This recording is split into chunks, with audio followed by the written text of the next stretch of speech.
Hey guys, this is Editors Depot and you're watching another intro template tutorial. Feel free to pause this video at whatever moment you wish if we're going a little too fast for you. And if you have any questions, leave them down below in the comment section. We always reply to every single comment, and if we're away for a minute, just go ahead and comment down below and there's very friendly people that will help you, guaranteed. It's important to remember that this is a pre-made tutorial that we've carefully selected and approved because we noticed that it works the exact same way. If you have any questions, comments, or it's just not working for you, just leave a comment down below and we'll get back to you, guaranteed. Now this tutorial requires both Adobe After Effects and Cinema 4D. You will absolutely require them. If you do not have them, go ahead and visit EditorsDepot.com. We can do any template customization at very affordable prices. Just feel free to select the template you wish and check out with it and detail everything you want on the template.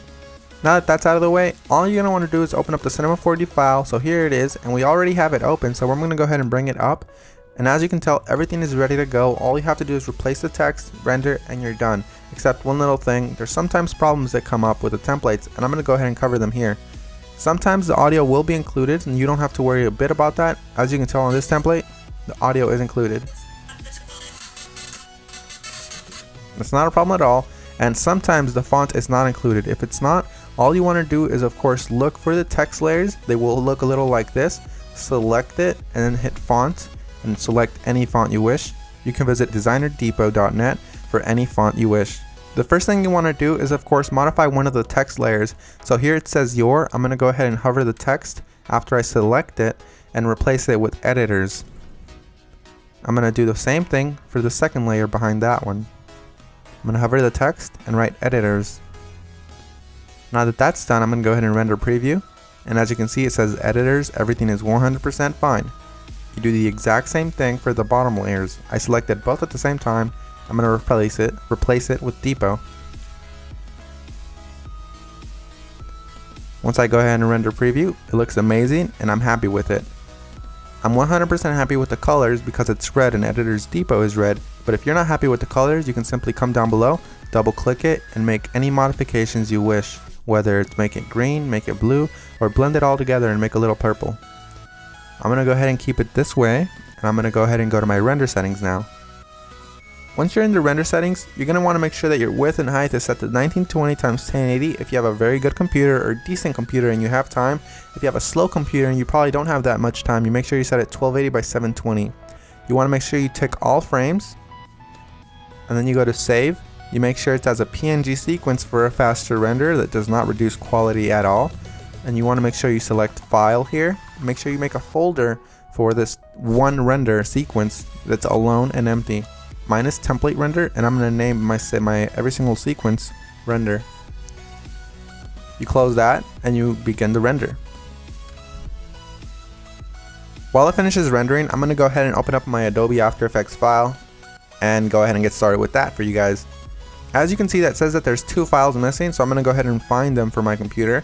So I'm going to wait for it to load, and as you can see, it says here that the audio is missing. I'm going to go ahead and double click the file, and I'm going to find it for the computer. It should be included in the template, and if it's not included, we're sorry and we're going to do our best to try to help you, but if it's not, you can go ahead and include any audio you want. As you can see here, it's not included, so I'm going to go ahead and just drag in one of my copyright-free files that I have in my library. You can use the one that we're using for this tutorial.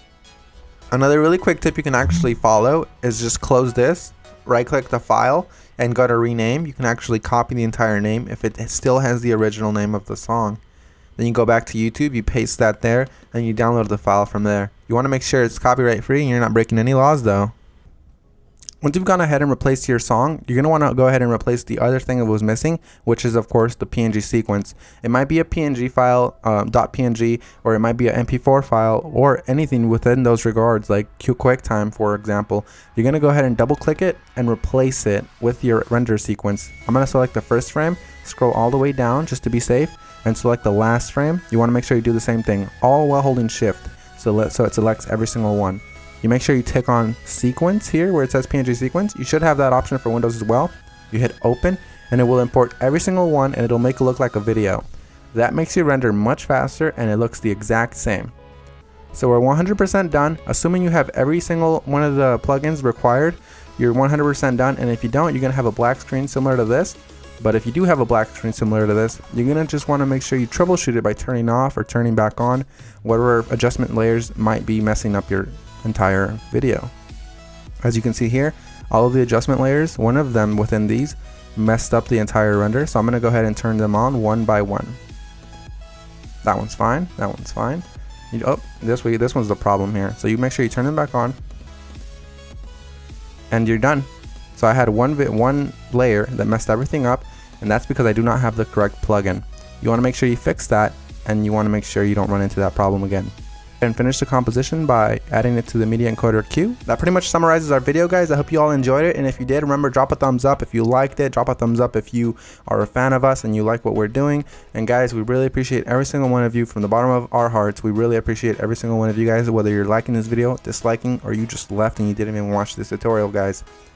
Hope you all have an amazing day, and as always, this is Maurice. Visit EditorsDepot.com for any customization of templates, and have an amazing day. Take care, guys.